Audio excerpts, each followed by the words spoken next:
오늘 우리가 묵상하는 이 말씀은요, 고난주간으로 따지자면 월요일과 화요일 날에 있었던 이야기입니다. 주일날 호산나 소리를 들으며 들어오시고, 그리고 예배 드리는 걸 둘러보시다가 이제 나오셔서 월요일날 무화과 나무를 보시고 저주하시고, 성전에서 다시 사역을 하시고, 화요일날 아침에 나가봤더니 무화과 나무가 뿌리부터 말라 있었다 라는 이야기를 하는 거죠. 그런 의미에서 봤을 땐 고난주간 월요일 아침과 화요일 아침이다 라고 생각을 하시면 될 것 같습니다.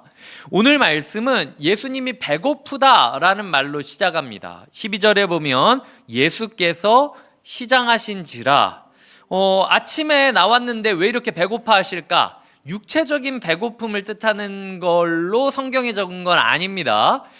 저는 요즘 월드컵 기간이기도 해서 이 말씀을 읽으면서 2002년 월드컵 때 대한민국 감독이었던 히딩크 감독이 했던 말이 생각났는데요. 나는 아직 배고프다 라는 말이었습니다. 육체적으로 배고프다는 게 아니라 나는 가고 싶은 데가 있다. 나는 더 높은 곳으로 올라가고 싶다. 여기까지가 끝이 아니라고 생각한다 라고 얘기하는 거죠. 예수님은 아직 배고프십니다.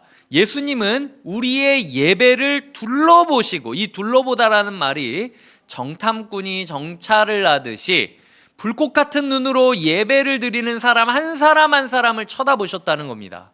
예배 제대로 드리고 있는 거 맞아?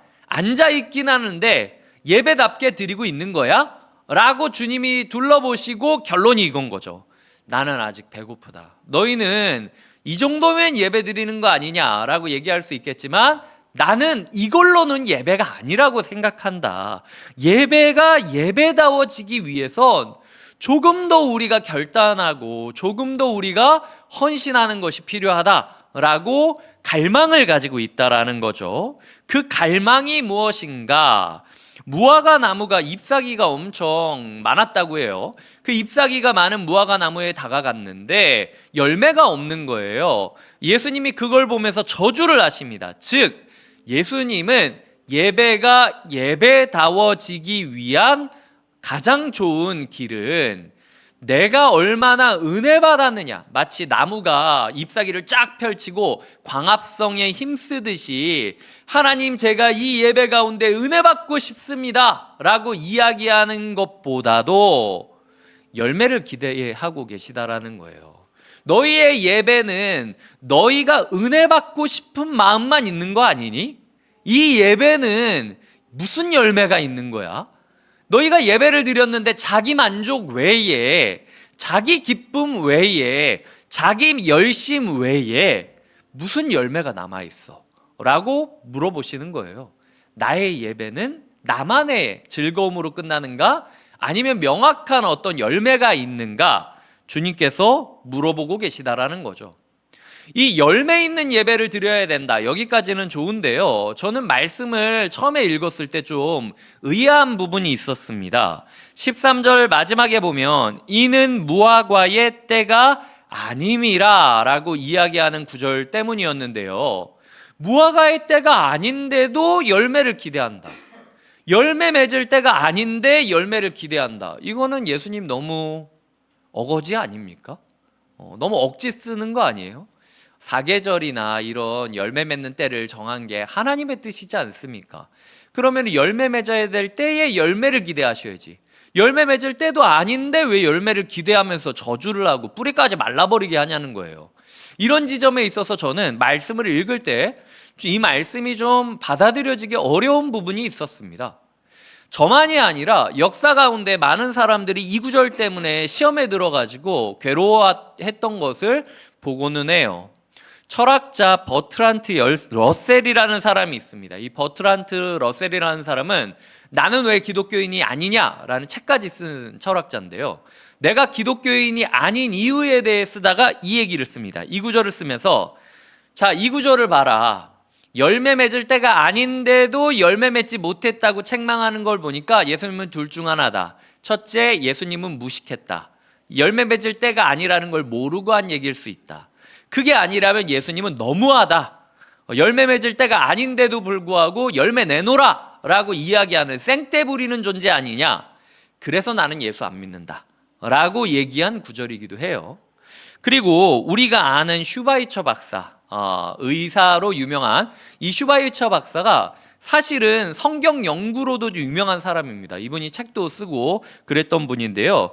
이 슈바이처 박사는 예수님에 대해서 지금 뭐라고 얘기하냐면, 예수님이 지금 십자가에 매달리는 길을 걷기 전에 심리적으로 너무 스트레스를 받으셨던 거예요. 그래서 지금 심리적으로 짜증을 부리고 있는 거다 라고 해석을 합니다.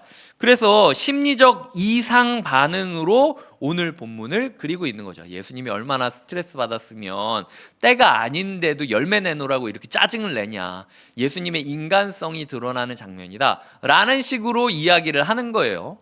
진짜 예수님이 때가 아닌데도 불구하고 열매 내놓으라고 지금 떼쓰고 있는 건가 라는 부분에 대해서 고민하던 중에 당시 무화과의 생태에 대해서 제가 조사를 하게 됐습니다. 그 당시 무화과 나무는요, 2번의 열매를 맺는 그 종이었다고 해요. 일단 우리가 마트에서 사게 되는 무화과 있잖아요. 엄청 달콤하고 부드럽고, 그거는 그 가을에 맺혀지는 열매인데요, 이 테나라고 불려지는 열매였다라고 합니다. 그런데 이 6월절이 3, 4월 정도인데 그 전에 이 봄에 맺혀지는 열매가 있는데 그 열매를 파게라고 불리곤 했었어요. 그러니까 무화과는 열매를 2번 맺는데 하나는 파게라는 열매를 맺고 하나는 테나라는 열매를 맺는 거죠. 그런 의미에서 봤을 때 아직 때가 아니라는 건 테나의 때가 아니다. 우리가 생각하는 그 엄청나게 달콤하고 말랑말랑하고 남들이 원하는 그 열매가 맺혀지는 때가 아니었다. 어떤 때였느냐? 파게가 맺혀지는 때였다라는 거예요. 이 파게라는 열매는 우리 제주도에서 귤 보면은 귤이 맺어지기 전에 이렇게 좀 초록색이고 귤 모양처럼은 되고 있는데 뭔가 맛은 엄청 씁쓸한 귤들이 있지 않습니까? 아직 덜 자란 것 같은 귤, 그런 모양이었다고 해요. 무화과 열매 모양이기는 했지만 조금 더 조그맣고 먹으면 엄청 씁쓸해서 사람들이 그걸 시장에 팔고 뭐 이러지는 않았다라고 합니다. 그런데 이 파게라는 열매가 어떤 쓸모가 있었냐면, 지방에서 사람들이 예배를 드리려고 이스라엘로 올라오잖아요. 올라올 때 사람들이 그냥 과수원의 밭에 그 길에 무화과 나무에 그 열매가 있으니까 그냥 급하게 따먹고 목을 축이고 허기를 달래는 용도로는 사용했다는 거죠. 아무도 안 따먹으니까 정말 힘든 사람들이 영양 보충을 하고 싶을 때 그걸 따가지고 먹는 용도로 그 무화과 열매를 사용했다라는 거죠. 예수님은요, 내가 너한테 완벽한 열매를 기대하는 게 아니야. 내가 너의 예배를 보면서 완벽하게 달콤하고 완벽하게 만족스럽고 완벽하게 사람들의 마음을 행복하게 해줄 그런 열매를 기대하는 게 아니야. 내가 너희한테 기대하는 열매는 이 교회의 예배를 드렸을 때 정말로 힘든 마음을 가지고 내가 진짜 위로받고 싶다.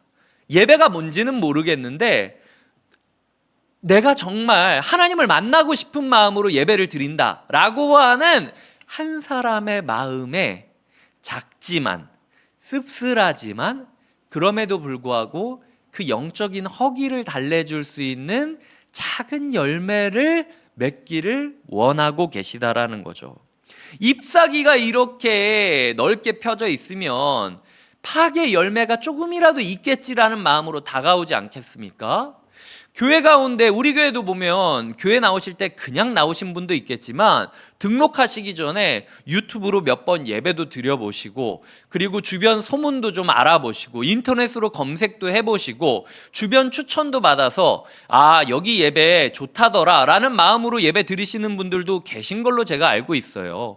남들은 좋다고 하고 화면으로 봤을 땐 너무 멋져 보이는데 내가 여기서 예배 드릴 때는 아무것도 공급받는 게 없고 나는 그냥 불청객인 것처럼 이 분위기랑 어울리지 않는 것 같다. 내가 여기 왜 있는지 모르겠다. 그냥 구경하러 온 것 같다. 저 사람들이 주인이고 나는 그냥 잠깐 들렸다 가는 존재구나 라는 정도의 마음으로 돌아가게 된다면 주님께서 야, 너희 교회를 기대하고 예배드리러 오는 사람들이 있는데 너희가 그 사람을 위하여 정말 사랑으로 비록 작고 씁쓸하다 할지라도 최선을 다해서 너희의 것을 떼어준 적이 있느냐? 라고 묻고 계시는 거예요. 여기는 다 자기 예배, 자기 은혜만 받기 바쁜 사람들의 그냥 각자 도생하는 그런 공간으로 끝난다면 그건 주님이 원하시는 예배가 아니라 잎사귀만 충만한 예배라는 거죠. 공간적인 세팅으로도 이게 말이 되는 게요. 11장 1절에 보면은 예수님이 벳바게와 베다니에서 걸음을 시작하셔서 성전으로 들어가십니다. 벳바게, 저희가 베들레헴이 빵집이라고 이야기할 때가 있잖아요. 벳이라는 단어가 집이라는 뜻이거든요. 베트라는 단어. 벳바게는 베트 파게, 파게의 열매가 있는 집이라는 게 벳바게예요. 베단이라는 말은 베트 타니, 이 테나라는 열매가 맺혀지는 집이 베단이라는 뜻이에요. 그렇기 때문에 예수님께서 베다니에서 걸음을 이으시면서 지금 열매 없다라고 이야기하는 건 무화과 나무한테 화풀이하는 게 아니라 예수님이 지금 서 있는 이 벳바게와 베다니 사람들의 예배 생활을 예수님께서 지적하고 점검하고 싶기 때문이었다라는 거죠.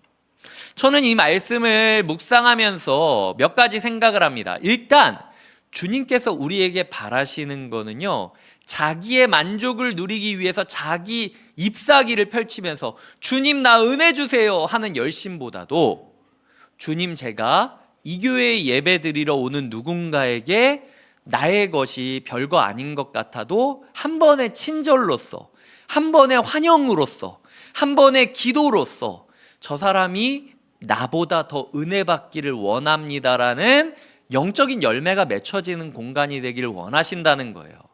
동시에 주님은 그 열매를 테나의 열매라고 하지 않으셨다는 거죠. 여러분의 예배 생활이 완벽하지 않아도 돼요. 여러분의 예배의 열매가 달콤하지 않아도 돼요.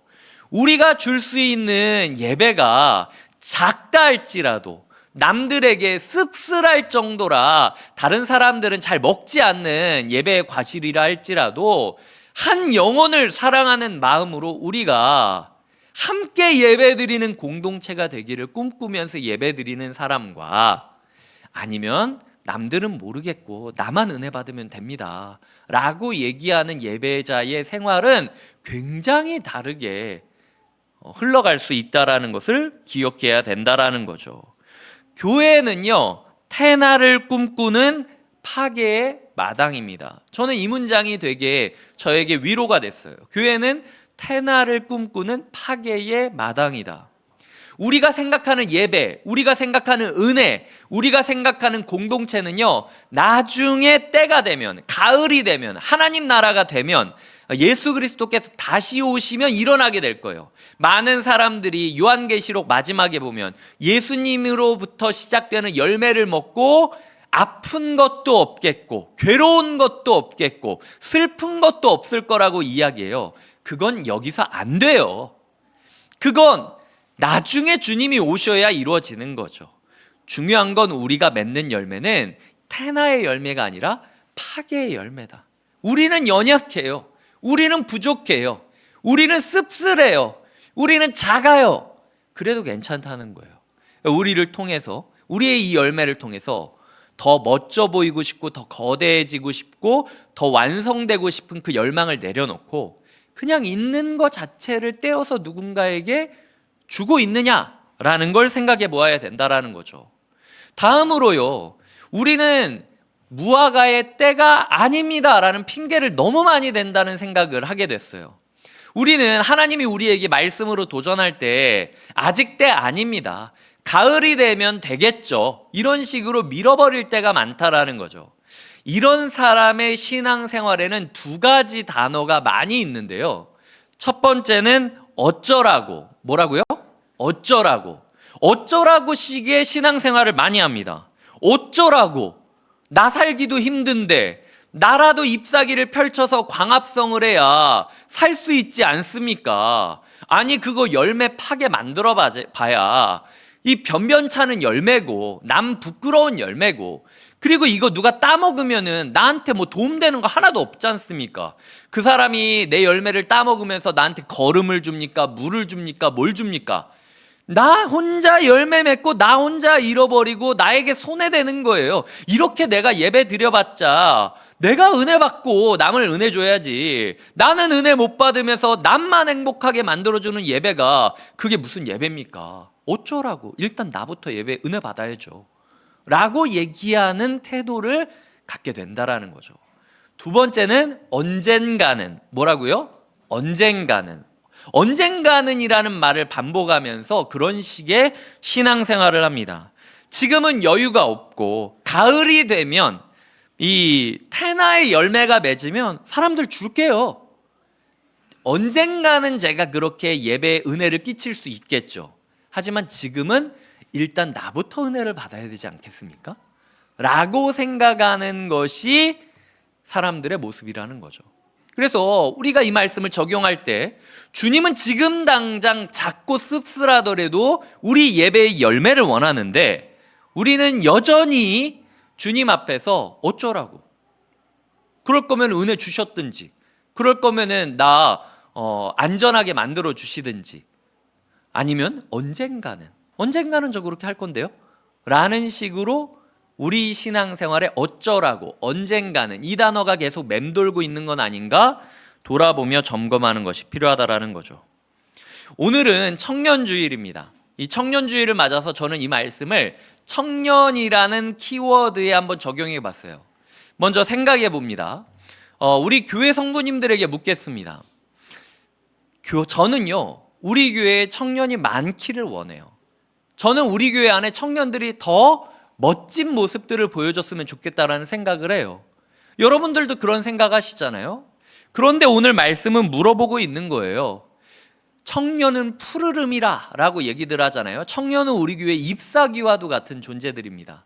우리 교회에 청년이 많아야 되는 이유가 무엇입니까? 혹시 우리 교회가 그래야만 더 멋져 보이기 때문에, 아니면은 옛날에 내가 청년 때는 그렇게 열심히 했으니까 이제는 나는 좀 쉬고 은혜 받고 이제 얘네 군번 아니냐라는 식의 태도로 우리 교회에 청년이 많았으면 좋겠다, 우리 교회에 청년이 자주 보였으면 좋겠다 라고 생각하는 거는 아닙니까? 그거는요 잘못된 거예요.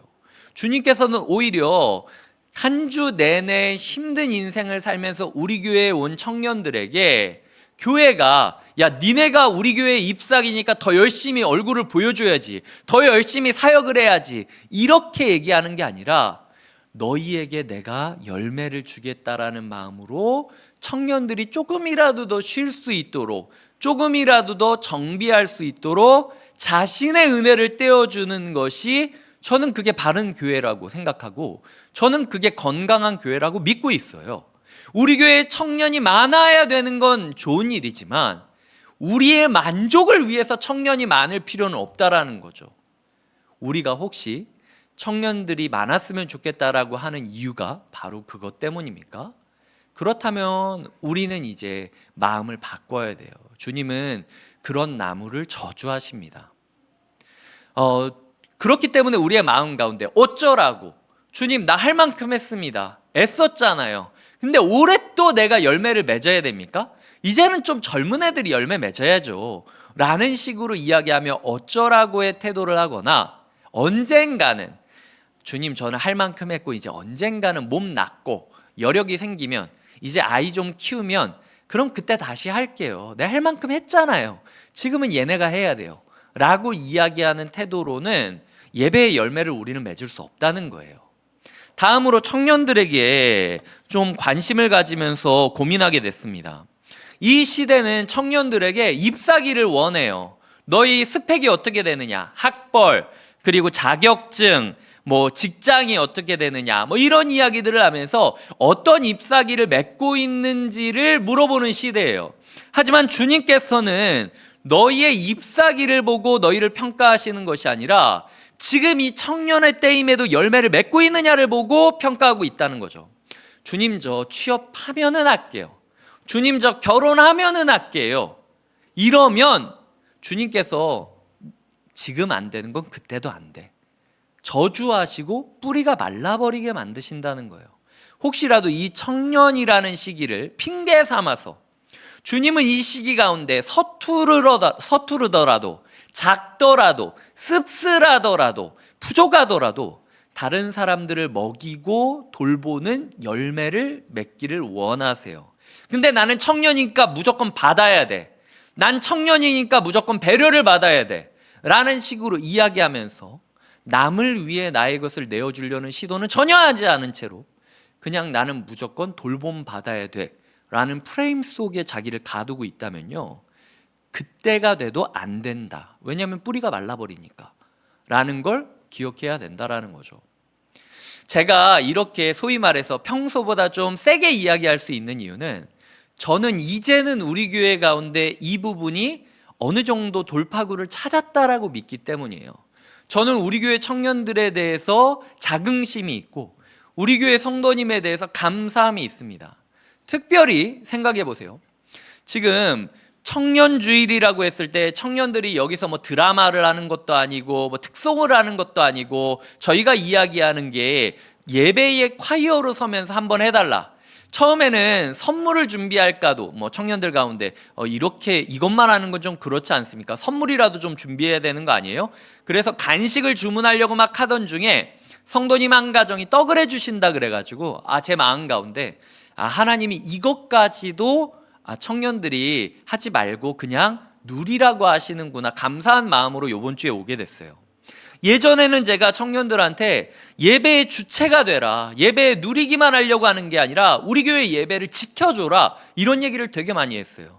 지금 우리 교회 1부, 2부, 3부 예배가 있는데 그 중에 한 번의 예배를 청년들이 주도해서 예배를 드리고 있습니다. 저는 이게 굉장히 대단하다고 생각하는 게 이 친구들이 대부분 금요일 저녁에 이 자리에서 예배 연습을 해요. 그러면은요, 저녁에 바쁜데 주일도 아닌데 와가지고 예배 연습을 하죠. 예배 연습이 끝나면은요, 여기서 지난 주일에 있었던 말씀들을 나누고 그리고 금요기도회 하는 데로 와요. 금요기도회에서 자기들이 찬양하고 자기들이 연습하는 걸로 시간을 끝내는 게 아니라 교회를 위해 기도하고 영적인 분위기를 함께 몰아가기 위해 최전방에서 기도하는 자로 나아가는 게 3부 예배팀이라는 거죠. 청년들만 있으면서 우리끼리만 개토화된 것도 아니라 이 안에서 3부 예배팀 안에서 장년교구 성도님들도 투입되면서 오히려 이 3부 예배 연습하는 팀 자체가 우리 교회의 축소판이 된 것 같아요. 신구 조화가 되면서 서로가 서로를 끌어주고 밀어주면서 함께 읽어가는 그런 예배가 저는 청년부터 시작하고 있다고 생각하기 때문에 지금 이 친구들이 청년주일인데 여기에 와 있어 콰이어만 하고 있다? 저는 이걸로 충분하다고 생각합니다. 오히려 우리가 3부 예배를 그렇게 지키고 있는 것들을 보면서 부끄러워해야 되기도 한다고 생각해요. 동시에 저는 우리 교회 성도님들에 대해 감사함을 느끼고 있습니다. 우리 교회가 다락방 모일 장소도 많이 부족하고 가장 편한 방법은요, 2부 예배만 드리고 청년들은 작은 데서 예배 드리라고 하고 여기 다락방 장소로 쓰면은 다 해결돼요. 근데 청년들이 공개적으로 그리고 적극적으로 목사님 저희 여기서 예배 드리고 싶습니다. 저희도 예배에 있어서 한 기둥이 되고 싶습니다. 예배의 꿈을 꾸고 싶습니다. 라고 이야기를 할 때 많은 분들이 양해해 주시고 격려해 주시고 축복해 주시기 때문에 그렇게 예배 드리고 있거든요. 그리고 특별히 3부 예배를 보면은 사명감을 가지고 함께 예배를 드리고 계시는 장년교구 성도님들이 계세요. 니네만 나는 어차피 1, 2부 시간도 1, 2부가 맞고 그러니까 1, 2부 예배 드릴게, 이게 아니라 정말 제가 눈빛을 보면 중보기도자의 마음으로 너희는 앞에서 싸워라, 나는 모세가 되어서 너희의 예배를 축복하며 기도하겠다, 의지가 느껴질 정도로 함께 기도하시는 분들이 3부 예배를 드리고 있어요. 그래서 청년 반, 어르신 반 이렇게 해가지고 저희가 거의 3부 예배를 끌고 가고 있거든요. 교회가 청년들한테 니네가 잘해야지, 니네가 잘 모여야지, 니네가 더 적극적으로 해야지, 이게 아니라 예배 드리고 싶다고? 우리가 지켜줄게 자리.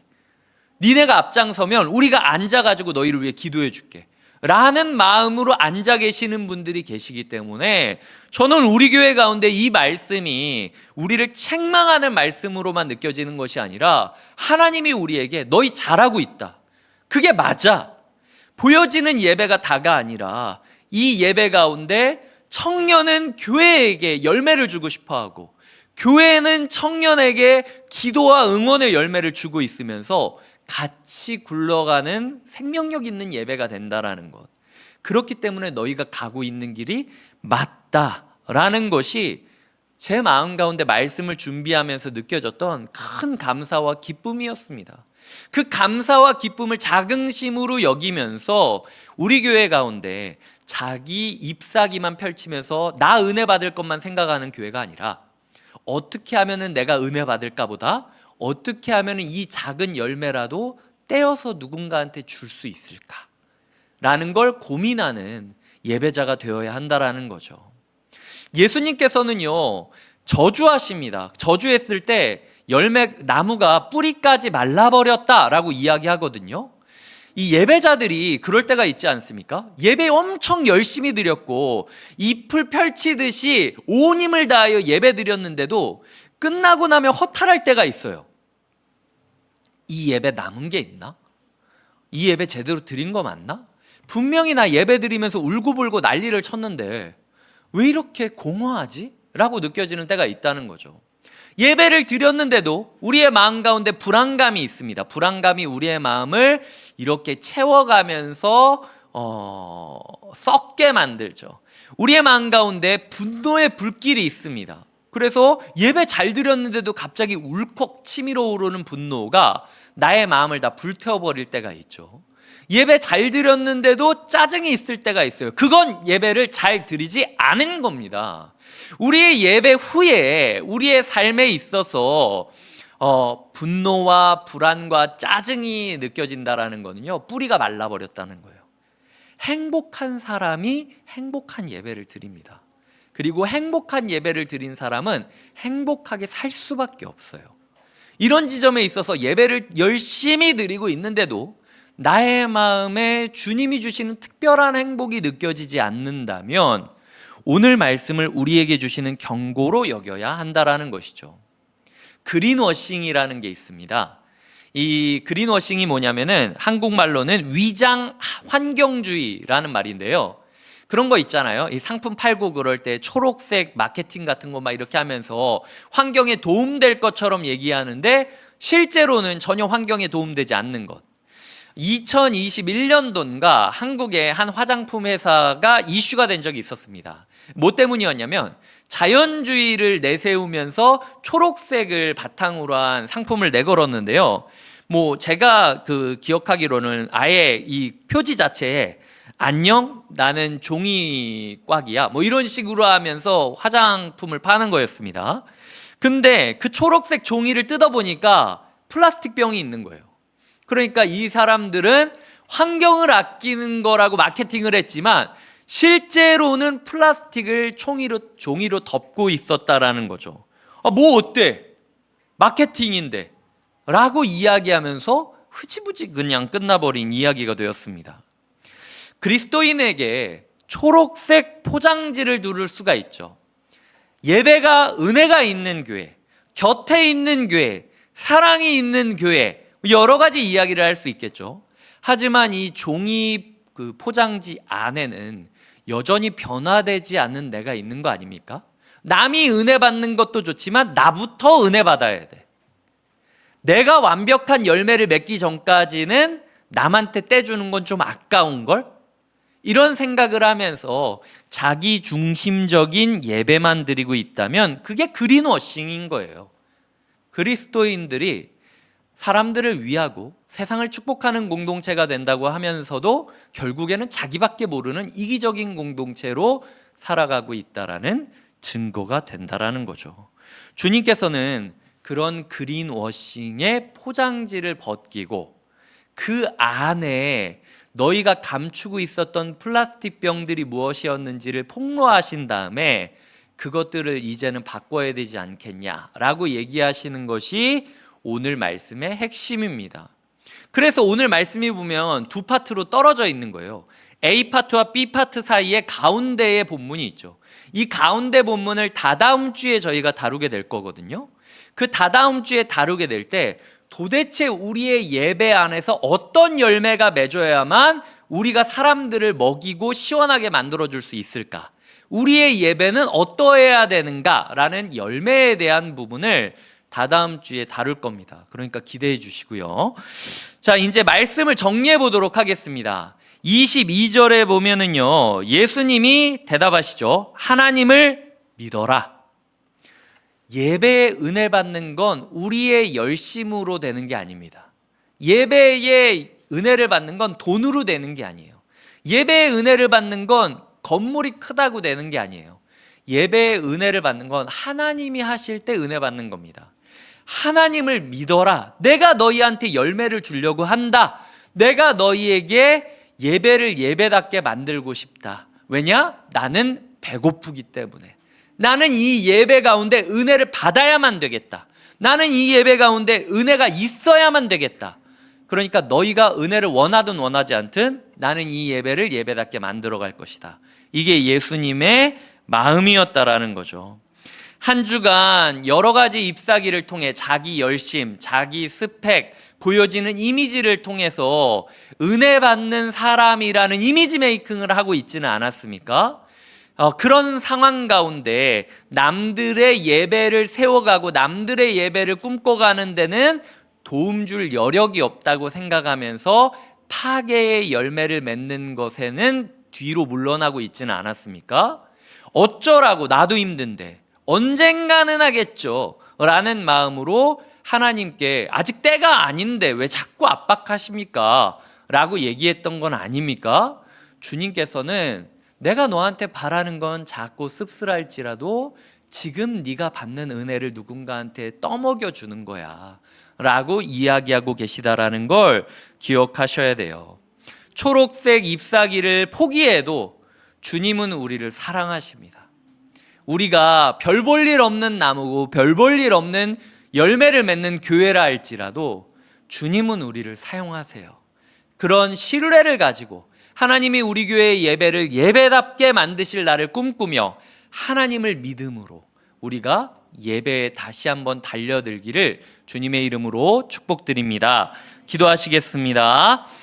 하나님, 잎사귀를 전시하는 전시품 신앙으로 우리의 신앙이 변질된 것은 아닌지 돌아보게 하여 주시옵소서. 사람에게 보여지는 것, 자기 만족을 누리는 것을 넘어서 하나님, 우리가 주님이 원하시는 열매를 맺고 있는지 돌아보게 하여 주시옵소서. 감사없고 예수님의 이름으로 기도드립니다. 아멘. 이 시간 우리의 예배 가운데 열매가 있기를 바라고 또 우리 청년들 가운데 열매가 있기를 바라며 다 같이 손을 뻗어서 축복하며 나아가겠습니다. 감사해요. 감사해요. 깨닫지 못했었는데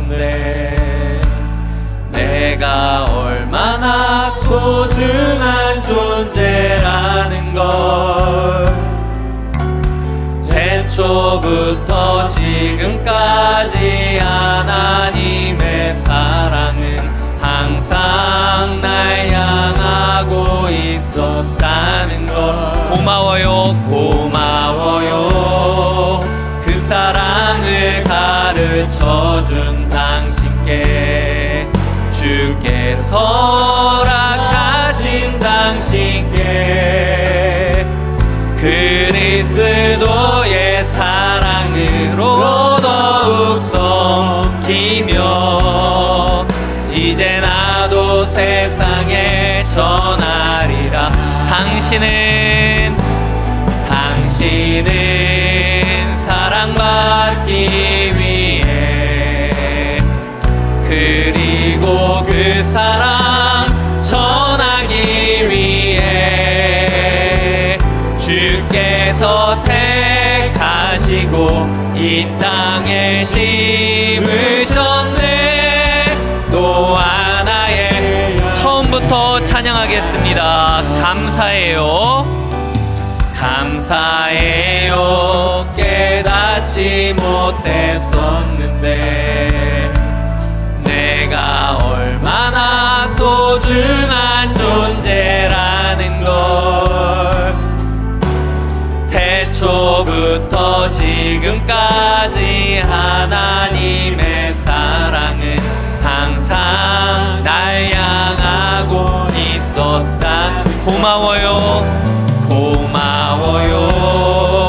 그 사랑을 가르쳐준 당신께 주께서 허락하신 당신께 그리스도의 사랑으로 더욱 섬기며 이제 나도 세상에 전하리라. 당신은 사랑받기 위해 그리고 그 사랑 전하기 위해 주께서 택하시고 이 땅에 심으셨네.